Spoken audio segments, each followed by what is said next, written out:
पंजाबी ड्रामे जी नई अपडेट में तव्हां सभिनी पहिरीं पियारनि खे ख़ुशि आमदीद। अॼु रिव्यू करण वारा आहियूं दोस्तों पंजाबी ड्रामे जी नेक्स्ट यानी जेको मतिलबु न्यू सोप सीरियल अचण वारो आहे।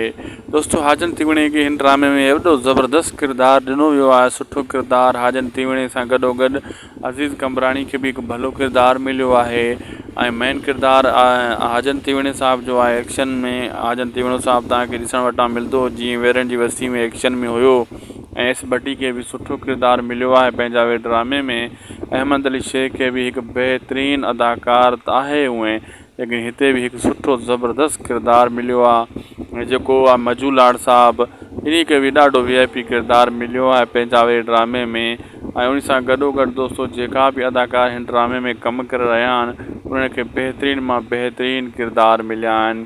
ख़ासि करे जेका सीनियर अदाकार आहिनि न, हिन जी कहाणी त ॾिसजो दोस्तों तकरार जे बराबरि बीहण वारी आहे पंजाबी ड्रामे जी। जी हाँ दोस्तों, इन में मुख़्तलिफ़ हिकिड़े क़िस्म जी कहाणी आहे। ऐं जेका पोयां ड्रामा गुज़री चुका आहिनि, नूर ज़ौर साहब राइटर जेका ड्रामा लिखिया आहिनि, हिन में थोरो अलॻि क़िस्म जो मतिलबु वाइब ॾेखारी वई आहे। हिन ड्रामे में अलॻि क़िस्म जो तव्हांखे हीउ ड्रामो मज़ो ईंदो। ऐं हिन ड्रामे में जेका बि किरदार आहिनि सभई हिकु बहितरीनु चूंडियल किरदार आहिनि। ऐं हीअ सिंध TV जो मेगा सोप सीरियल पहिरियों स्पेल हाणे फाइनल थियण वारो आहे।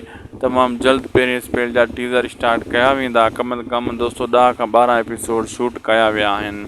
लाइक सब्सक्राइब शेयर ज़रूरु कंदा हुदासीं TV खे।